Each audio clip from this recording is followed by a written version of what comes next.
We are in some kind of civil war. The big problem is that people keep expecting civil war to look like it used to look in the United States 100 plus years ago, or how it looked in foreign countries. But the reality is technology has changed, culture has changed, and we are in a civil war now. It may become hot. Maybe it's a cold civil war. Maybe hot civil wars on the horizon. Maybe the violence and the people rampaging through the streets is the hot civil war. It doesn't matter. The point is, we're here. Will it become extremely violent? I'm not entirely convinced, in the sense that, like, you'll have factions marching through the streets, but I think we're in it.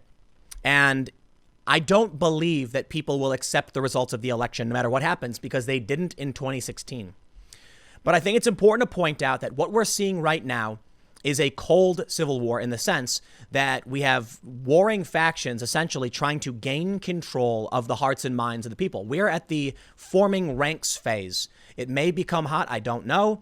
I don't care if you're like, eye roll, stop being sensationalist. No, you got to stop, man. You really listen.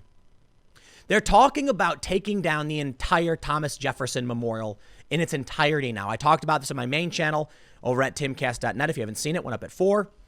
Take a look at this tweet. I want to walk you through some stuff and point out how it's happening. And if you don't pay attention and don't take this seriously, well, then so be it. Your worldview, your beliefs, your politics will be gone. Maybe you don't have any, maybe you don't care, that's fine. But it's time to stop pretending. Brandon Morse of Red State said, "We're in a civil war. We just haven't come to terms with it yet. There is a very real siege going on by people who are trying to undermine our system and replace it with a socialist one, and they're gaining more and more ground every day." Dana Lash responded, "They always said it was a revolution. They never lied about it. Some on the right just didn't or still don't want to believe it." Brandon responded, "We've got to get rid of this 'it can't happen here' mentality. It has happened here. It's happening again, and we're just letting it." Yep. That's the old famous story from the Civil War. Nobody thought it would happen, and then it did. Take a look at this tweet from Brian Dean Wright. He says, "Diverse countries remain whole only when they share an identity and a purpose. Lose that cohesion, like Yugoslavia in the late 1980s, and the entire nation collapses into competing tribes engaged in attacks and revenge. America's left is pushing us towards that horrific end." And he's quote tweeting someone posting about Frederick Douglass being torn down. I know. I've talked about Frederick Douglass quite a bit today because the dude really was awesome. And this is seriously a step so far over the line. I don't even know what the line was. The left has just gone off the rails. Let me explain to you the severity of where we are at. And I'm going to start by showing you this. Brookings.edu. They say Donald Trump fakes history in order to divide us, from Tom Wheeler. Now, Tom is either lying to you because he wants to foment some kind of hard civil conflict, or he's just really dumb. And I got to say, I think at a certain point, you have to assume this stuff is kind of intentional. The reason is, you can just read the New York Times if you truly want to understand what Trump is talking about, what he's trying to defend in terms of his speech on the 4th of July. And I can only assume that there are many really, really stupid people who don't actually read the news. But I think many of these political operatives are absolutely trying to foment some kind of civil war. Take a look at this. Let me read you the story, and then I'm going to show you how they lie and manipulate to gain ground. Like I said, we are in the forming ranks phase. It's kind of like, you're playing dodgeball and you're like, I want Ricky on my team. Okay, then I want Jim. You don't want to be the person who ends up with the last picked person, right? You want to make sure you have as many people on your side as possible. Maybe that will avoid a hot civil war. I don't know. But take a look at this. Quote, "Our nation is witnessing a merciless campaign to wipe out our history, defame our heroes, erase our values, and indoctrinate our children," Trump said in his pre-Independence Day rally in front of Mount Rushmore.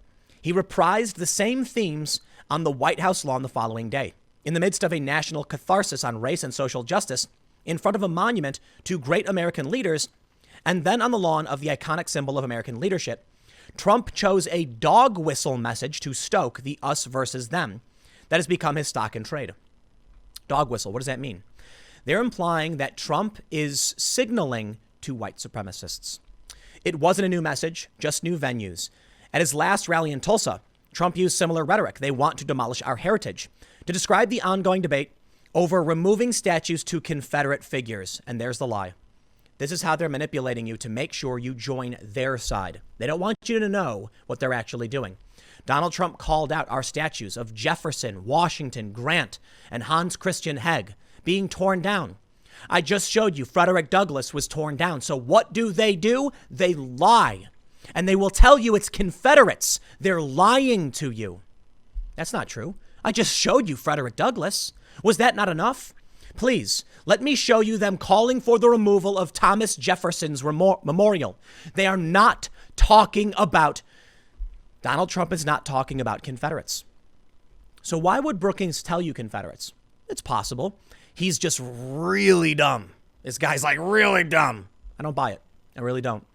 At a certain point, I will not attribute malice. I will not attribute incompetence to that which can be explained by malice. The old saying goes, Hanlon's razor, never attribute to malice that which can be explained by incompetence.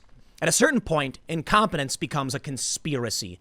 These people all can't be that dumb. Certainly Wheeler reads the New York Times to know there's an article from today saying, I'm a direct descendant of Thomas Jefferson, take down his memorial.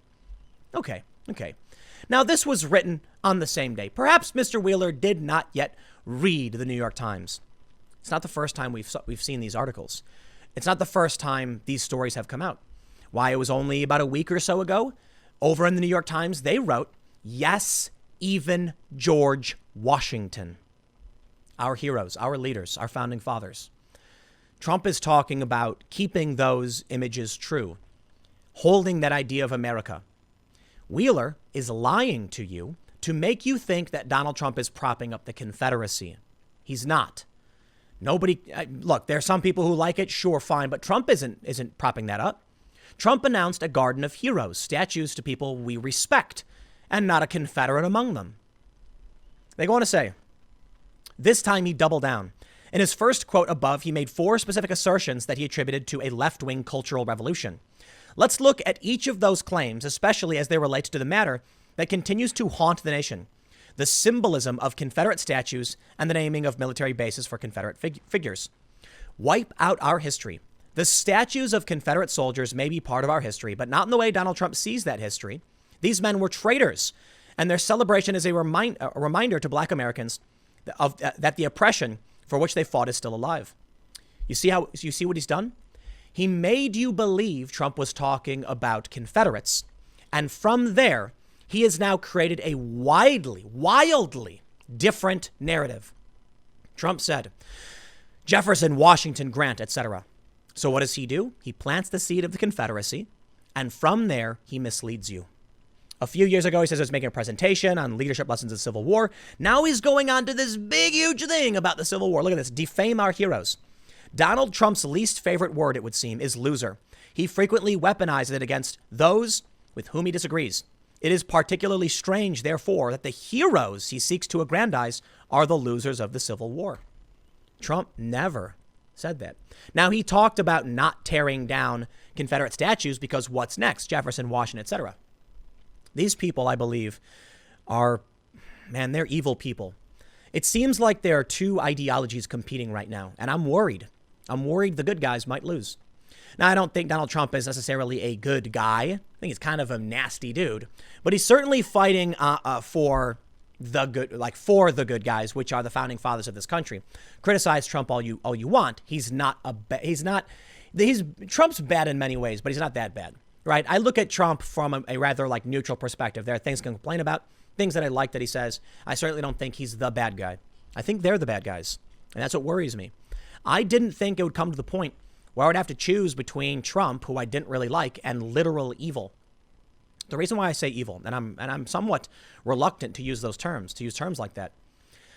Donald Trump lies. He does. They all do. He lies about dumb things. He's also really honest in weird ways. That's why I'm rather neutral on him. But when it comes to the conversation around what's happening in this country, there are honest people who will tell you that our heroes are being destroyed, and there are liars who would manipulate you for gain. They would steal from you through deception and trickery. That's what they're doing here. So yeah, we are in a civil war. And there's one faction that says this country is evil and racist and Marxism and capitalism must be destroyed and Marxism is the only way. They seek to institute morality police who demand you bend the knee to their religion, intersectionalism. That is evil. That is not freedom. That is not liberty. That is not what this country was all about, and that's why they want to destroy it, and that's why they lie. Because Confederates weren't heroes. They lost. They were losers. Trump didn't say that about them. He was talking about actual heroes, like the Garden of Heroes. He actually named the people. With Trump naming these heroes, why would Wheeler, why would Brookings, why would they do this? Because they want to trick you into supporting them so they can subvert our actual history. That is why I think we are in a civil war. We are just forming ranks. And it worries me that a lot of people are eating up the propaganda. Trump is just your regular old America, hoo-ha, yeah. But there are good things about America that must be protected. These other people are fringe weirdos who believe crazy things for crazy reasons. And I don't believe they actually have a cohesive thought process. I don't believe their ideology makes sense. They are a chaotic, destructive force. Start paying attention to how the media manipulates. Because we are in some kind of civil war. Maybe it ends on the cold front, meaning it just ends with Trump winning or losing. Maybe it becomes hot, I don't know. Maybe it's already hot and we're just in the early stages. But pay attention. I'll leave it there. Got a couple more segments coming up in just a few minutes, and I will see you all shortly.